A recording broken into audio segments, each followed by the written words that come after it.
Halo Sobat Trader, saya Trianto Adi. Pada kesempatan kali ini kita akan sama-sama belajar sebuah teknik analisa trading menggunakan indikator Ichimoku Kinko Hyo.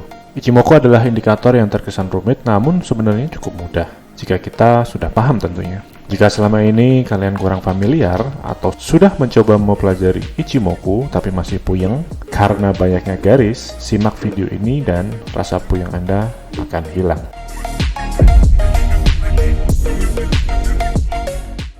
Pada video kali ini kita akan lebih mendalam untuk menelisik fungsi-fungsi tersembunyi dari indikator Ichimoku. Mungkin beberapa dari fungsi ini belum kalian ketahui. Kita akan membedah Ichimoku sampai ke akar-akarnya. Dengan memahami Ichimoku, kalian akan menjadi pembaca tren yang handal, mengetahui level support dan resisten, dan mengetahui kapan market bearish atau bullish. Sepengetahuan saya, Ichimoku cukup jarang digunakan oleh trader Indonesia. Mungkin trader luar negeri banyak. Di Indonesia ada, tapi jarang. Ilmu mahal ini tidak akan sia-sia jika kita pelajari. Kita akan menjadi peselancar di ombak market. Bukan karena kita bisa mengendalikan ombak, tapi karena kita tahu kapan ombak besar dan kapan ombak kecil datang. Di sebuah konten, di sebuah artikel yang saya tulis, saya pernah membahas tentang fungsi indikator Ichimoku dan bagaimana menggunakannya untuk trading. Itu adalah pengetahuan umum yang banyak orang tahu. Namun, pada kesempatan kali ini saya akan membahas dua fungsi indikator Ichimoku yang belum banyak orang tahu. Apa sajakah itu? Mari kita simak video berikut ini. Sedikit tentang Ichimoku. Ichimoku Kinko Hyo atau biasa kita kenal dengan indikator Ichimoku merupakan salah satu indikator yang paling terkenal di kalangan para trader. Indikator Ichimoku pertama kali diciptakan tahun 1968 oleh Goichi Hosoda. Tapi popularitas indikator ini mulai merebak di era 1990-an. Lalu, apa fungsi umum dari indikator Ichimoku dan apakah ada fungsi tersembunyi dari indikator Ichimoku ini? Untuk fungsi umum Ichimoku, saya sudah membahas ya pada konten di artikel saya. Kali ini kita akan membahas fungsi tersembunyi yang mungkin tidak banyak trader mengetahuinya. Banyak trader pemula ketika pertama kali belajar Ichimoku akan kebingungan karena banyaknya garis dalam satu indikator ini. Ya, itu wajar sih, karena memang ada 5 garis dalam satu indikator Ichimoku dan masing-masing memiliki fungsinya sendiri-sendiri. Pada video kali ini kita akan mencoba membahas satu persatu fungsi dari Ichimoku ini dan sekaligus kita akan terangkan apa fungsi tersembunyi Ichimoku yang tidak banyak trader ketahui.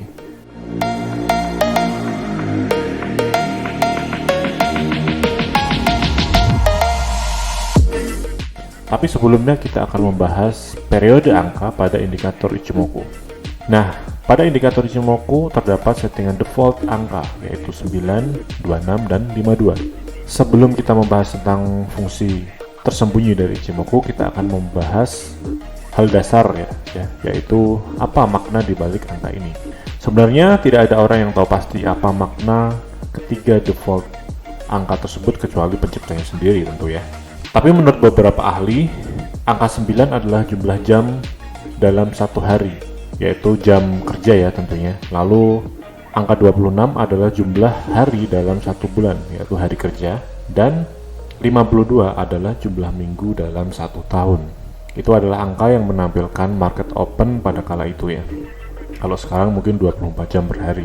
Saat ini tentu hal itu tidak lagi berlaku. Kini market hanya buka 8 jam per hari. Stock market ya, 20 hari dalam satu bulan dan 48 minggu dalam satu tahun. Itu untuk stock market atau market saham. Namun hingga saat ini banyak trader yang masih menggunakan settingan default pada Ichimoku tersebut dan its work itu masih bekerja. Sementara jika Anda ingin mengubah settingan default menjadi settingan yang Anda inginkan, Anda bisa dengan mudah mengubahnya melalui software MT4. Pertama, kita bisa mengukur kekuatan tren dengan awan atau cloud. Banyak trader yang belum tahu, terutama pemula yang baru belajar Ichimoku, bahwa sebenarnya kita bisa mengukur kekuatan tren dengan melihat awan Ichimoku. Awan pada Ichimoku sebenarnya hanyalah 2 MA yang dihitung dengan perhitungan khusus. Jarak di antara keduanya lah yang kemudian menjadi awan Ichimoku. 2 garis MA yang membentuk awan Ichimoku tersebut diberi nama Senkou A dan Senkou B. Senko A adalah hasil perhitungan rata-rata dua buah MA yang dibuat menjadi satu garis, kemudian dimajukan atau di-shift sebanyak 26 periode ke depan. Dua buah MA tersebut tertampil di Ichimoku, kemudian disebut dengan garis Tenkan-sen dan Kinjun-sen. Senko B adalah garis MA dengan perhitungan khusus dengan periode 52 yang kemudian dimajukan sebanyak 26 periode ke depan. Jika kita bahas menggunakan rumus maka akan lebih rumit lagi ya, dan kebanyakan trader tidak akan paham dan nggak penting juga sih ya. Tapi secara intinya, pencipta indikator Ichimoku berpendapat bahwa harga masa lalu akan berpengaruh pada harga saat ini, dan harga saat ini akan berpengaruh pada harga masa depan. Bisa kita ambil kesimpulan bahwa awan Ichimoku saat ini dihitung dari harga masa lalu, dan awan Ichimoku masa depan dihitung dari harga saat ini. Sekarang kita akan masuk ke pembahasan intinya, apa fungsi indikator Ichimoku yang banyak tidak kita sadari. Rahasia pertama, mengukur kekuatan tren dengan awan masa depan. Awan atau kumo dalam bahasa Jepang memiliki banyak fungsi, salah satunya adalah untuk mengukur kekuatan tren. Ya, kita bisa mengetahui kekuatan tren dengan awan masa depan. Bagaimana caranya? Kebanyakan trader hanya menggunakan awan Ichimoku untuk mengetahui arah tren. Jika harga berada di atas awan, maka uptrend. Jika harga di bawah awan, maka downtrend. Dan jika harga berada di dalam awan, maka pertanda trend sideways. Di sini kita akan tunjukkan bahwa kumo atau awan Ichimoku tidak hanya bisa digunakan untuk mengetahui arah tren, tetapi juga bisa kita gunakan untuk mengetahui kekuatan dari tren tersebut. Kekuatan tren akan kita klasifikasikan dalam 6 jenis. Pertama, strong bullish, yaitu kondisi di mana ketika awan masa depan bullish, lalu Senko A dan Senko B mengarah ke atas. 2. Medium bullish, yaitu ketika awan masa depan bullish, lalu Senko A mengarah ke atas dan Senko B mendatar. 3. Weak bullish, yaitu ketika awan masa depan bullish, sementara Senko A mengarah ke bawah dan Senko B mendatar. 4. Strong bearish, yaitu ketika awan masa depan bearish dan Senko A dan Senko B mengarah ke bawah dua-duanya. 5. Medium bearish, yaitu ketika awan masa depan bearish, lalu Senko A mengarah ke bawah dan Senko B mendatar. 6. Weak bearish, yaitu ketika awan masa depan bearish, sementara Senko A mengarah ke atas dan Senko B mendatar. Ilustrasinya bisa kalian lihat pada gambar.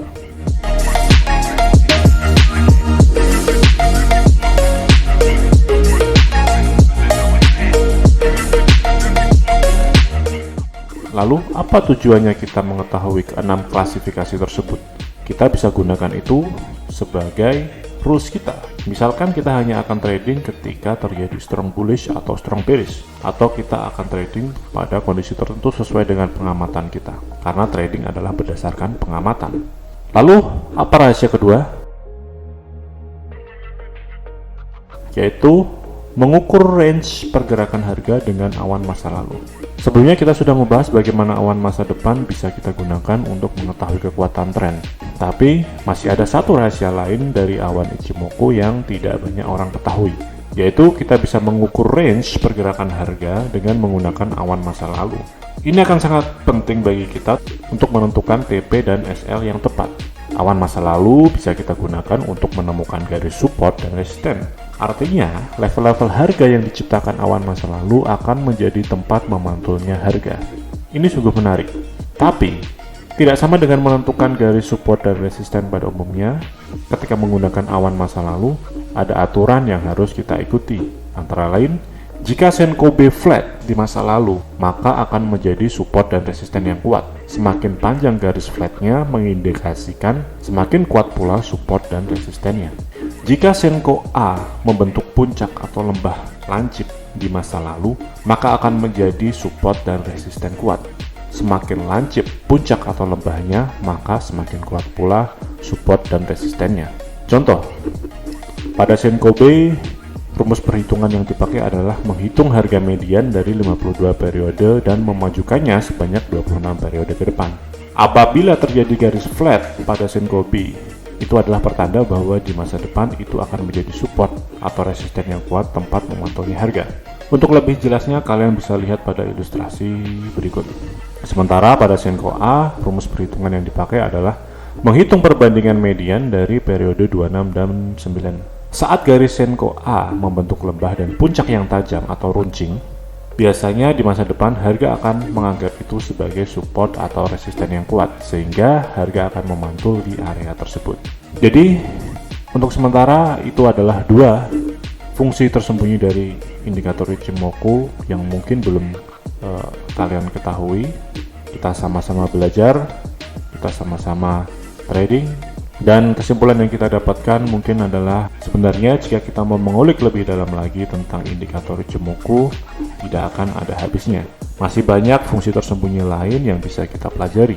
Ichimoku memang bukanlah indikator yang sederhana, terlebih bagi kalian yang masih pemula. Tapi, sekali kalian menguasainya akan sangat menyenangkan menggunakan Ichimoku sebagai alat untuk menganalisa pasar. Yang terpenting, kita harus selalu ingat bahwa semakin rumit sistem trading yang kita gunakan, tidak akan menjamin hasil yang baik untuk trading kita.